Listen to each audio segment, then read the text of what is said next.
Hi, thanks for tuning in today. I wanted to talk about, being disfellowshipped, but also as a child bride.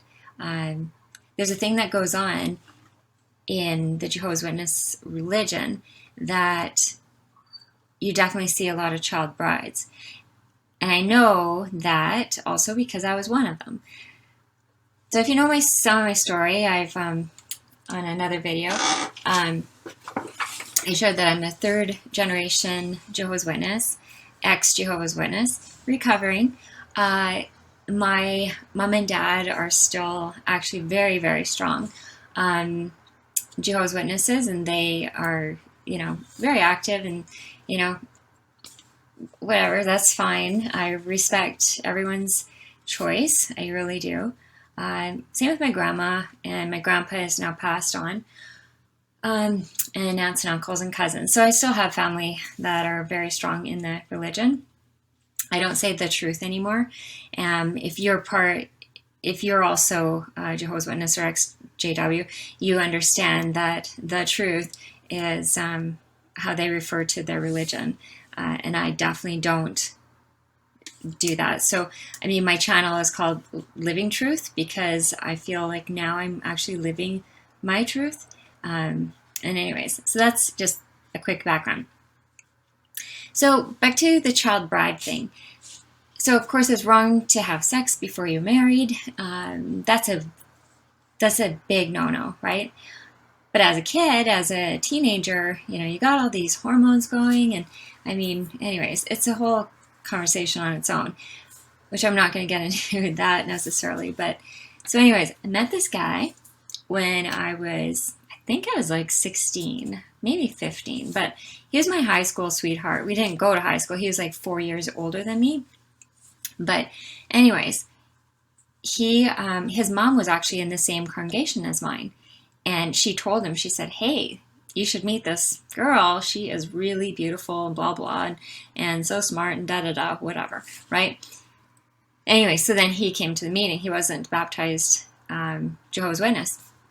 So he came to the meeting, we met, and then I was also introduced to him from my sister.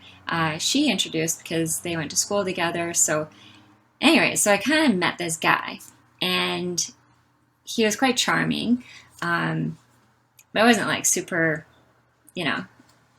into him, but except that he was really fun. He's worldly, but he was starting to study. So, and I was baptized. I got baptized when I was 13. So it was really you're not supposed to date anyone that isn't baptized, especially if you're baptized. And dating at 16 is just like, you have to have a chaperone with you, and you can never be alone, and all these things.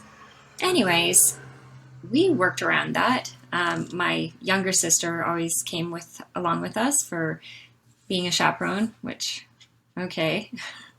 But really, he was so charming. He actually got a lot of people to just believe that we're completely trustworthy. And, we dated for, I think, just about 2 years or a year and a half. And then my mom found out, reading my diary, that here we were having sex. So she confronted me and all this, and my dad, he's like, you're going to get disfellowshipped and all this, right? So yeah, then we had to meet with the elders, and at this point, so this is I was 17 now, when this was all found out. And yeah, we talked about getting married and stuff. I just graduated school, or high school, and so there was a lot of things that were like, yeah, we're going to get married, obviously. We're in love. And so we kind of had started already planning that. But then when it was found out that here we were having sex before marriage, then the literal, crap hit the fan. And the elders were brought in. I had to go through, sit through multiple elders meetings. But also being a woman, you have to have a male head of you. So in that case, like, it was my dad, because I'm still under his household. So anyways, we got married. We actually ended up eloping because he wasn't baptized. And so there was this whole other thing about, like, well, should we go to your wedding? And people were asking from the congregation, people behind like, they wouldn't actually come and ask us.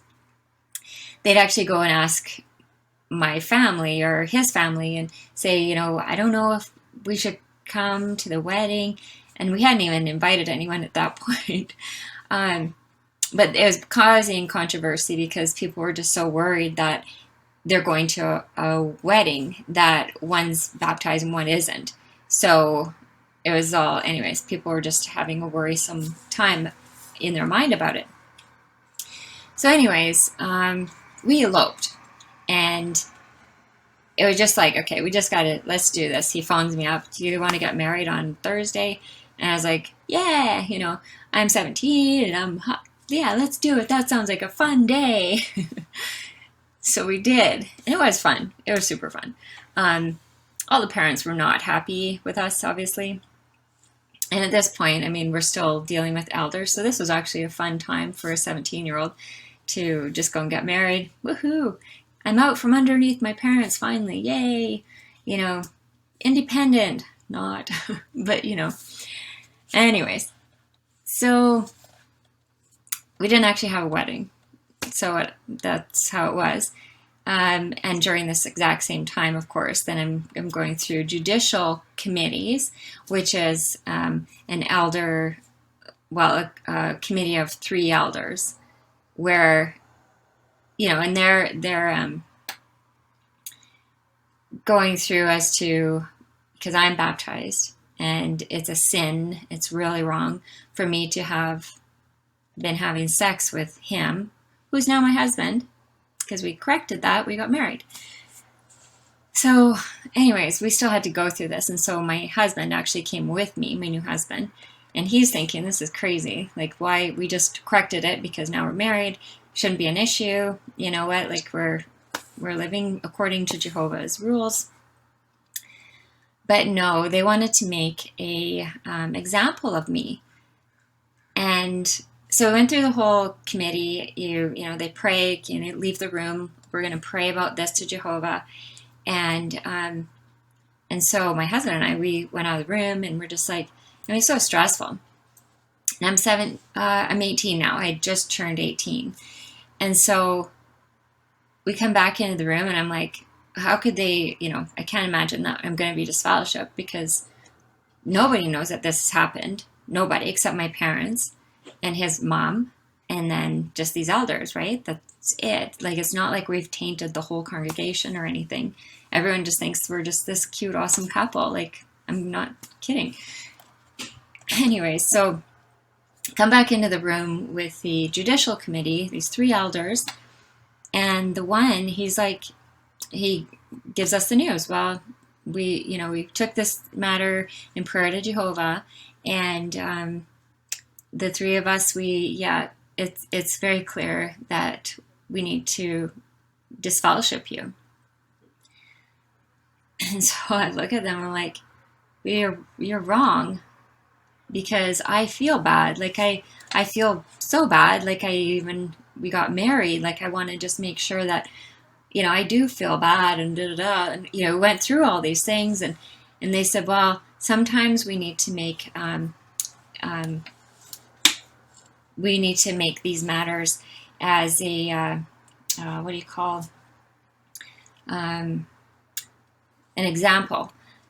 We have to make this as an example for the rest of the congregation and congregations, because there was like 3 congregations in that town, and I've lived there majority of my life. So all the young people there, now they would see that, oh, she is she's an example, and this is what's going to happen if we have, premarital sex, right? Because she's disfellowshipped. So anyways, they said, well, you can, what do you call, like, say that you don't agree with this, right? and then it goes to a new committee. So I said, well, yeah, I think I will do that, because it doesn't make sense that this would like become an issue in our town and in the congregation when here we're married. He's studying to get baptized and all this. I'm trying, we just got married. So, we've corrected things and all this. So, no, they wouldn't have it. This is our decision, and Jehovah's, given us that guidance and direction, and we feel this is the right decision. And so I'm like, what if you're wrong? And I asked the head elder on this, and he goes, we're never wrong. And I was like, but what if you are, right? Like, you just made a life-changing decision on me. But yeah, so he's very self-righteous, very self-righteous. And I'm just like, dude, a point about that guy, that elder who is so self-righteous, years later, it came about that he was watching, he had a porn addiction, and he got reprimanded. He didn't get disfellowshipped, but he got reprimanded, and he could no longer be an elder. So I thought, in my later years, I was like, yay, karma, because he's never wrong. So anyways, that was a side note. But so back to, okay, so then I got a new committee, because I've just said, I don't agree with your decision. A new set of elders come in and do the whole friggin' set of meetings again. And they decided, yeah, no, we've prayed and da-da-da, and decided that, yes, you need to be disfellowshipped. So the next meeting, we went to the back. Nobody in the whole congregation knows that this is happening except for my mom and dad and my mother-in-law now. And so they're there. We sat in the back, because I'm like, I'm not staying the whole thing, right? And then we left right directly after. So they announced it from the stage that so-and-so is disfellowship from this congregation and da-da-da. And so everyone in the, I could hear audible gasps, people were just shocked that this had happened. I mean, I was just pioneering, 3 months before that or something, or, people were shocked that this had happened. And this is where it was just like, yeah, nobody knew this was happening. So you didn't have to actually, anyways. So I was just fellowshipped. So how is that as a, now 18-year-old going to these meetings with a husband that isn't baptized? So he's clear and free. He's not disfellowshipped. He didn't get slapped on the hand or anything, right? It was really weird. So we'd go to the meetings together, and a lot of times I'm like, I don't want to go. It was such a depressing time for me, because all my friends have just they're not in my life. Nobody can talk to me. I go to meetings and everyone just totally looks the other way. They can't even make eye contact with you. You're truly worse than anything, which is horrible. For a new bride at 18, it was awful. And I'm in the same congregation as my in-laws and my parents at that time. So anyways, it was very hard, because we'd go to the meetings, and so we'd sit near the back, because why sit near the front? You get everyone just staring at you, watching, and it just feels so uncomfortable. So you sit at the back, not because you're a sinner necessarily, but you feel like you're definitely bad. Nobody makes eye contact with you. You do feel like slime. It's horrible. And, all these people that you've known for the last, I was in that same congregation for about 12 years up to this point. This is my community. This is my whole tribe. And now no one can talk to me. Nobody even looks at me. Nobody does anything. So I'm going to meetings, and I'm sitting with my husband who's baptized or not baptized, and everyone's like shaking his hand and patting him on the shoulder, and just like basically, I think, trying to, show that they're thinking of me, us, maybe. I don't know. It was just so weird, and it just felt so fake. So many times we'd be getting ready for the meeting, and I'm just like, I don't want to go. Like, it's so mean, but it's not loving. And to say that, they're only guided by love, and they're the most loving organization, and it's all about love, love, love, right? Love your brother, love your sister. But then when they do this, it was really, really harsh. But, so anyways, I took a lot of steps to get back in. And so I'm 18, I'm going to every meeting, because now you have to even try harder than ever to get back, so then you can show that you're repentant, right? After the meeting, I would go and sit in the car and wait for my husband to come out. And, he's having all these great conversations with everybody, and it was so strange.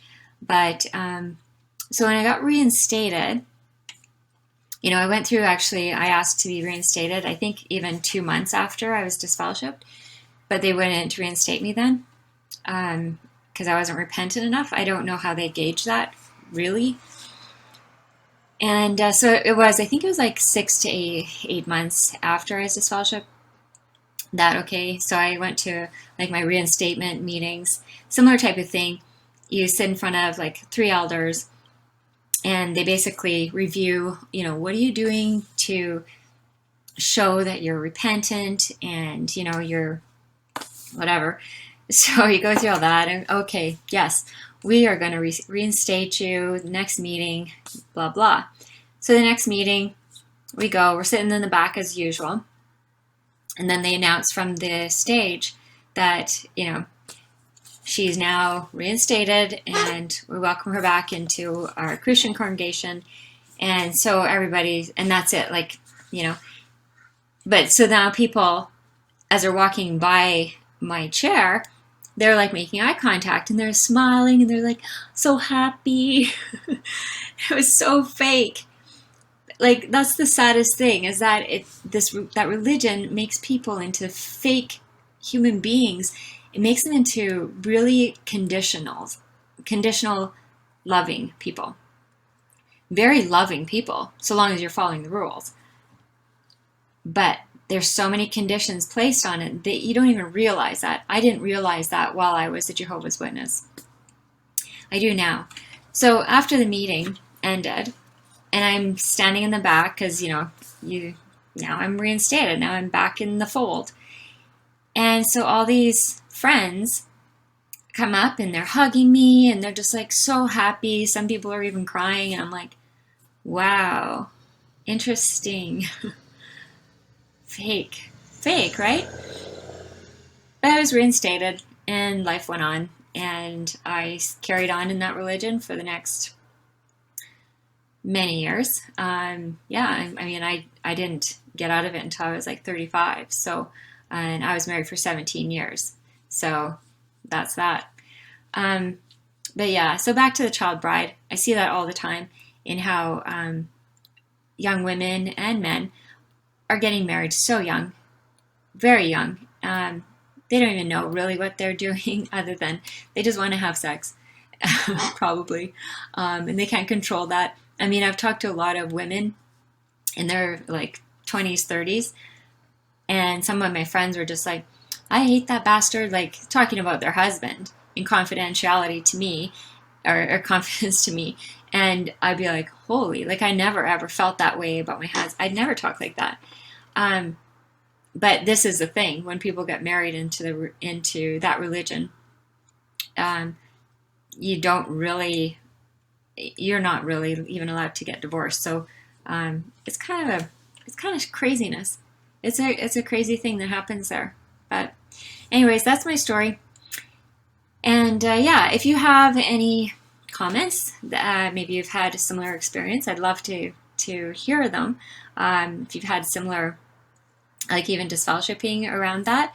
I am curious to hear other people's stories that they've gone through, and I'll read everybody's and comment back. I want this to be, it's a very supportive avenue I think we have now, where we can post these videos and we can be supportive of each other, because you definitely don't have that when you first leave a religion, or even for those of you that are even thinking about leaving or going through some struggles with it. Been there, done that, and it is tough, because your whole tribe is basically changed forever. So yeah, and if you like the video, hit that thumbs up. I appreciate that too, and subscribe and stay tuned, and more to come. Okay, thanks, and have an amazing day.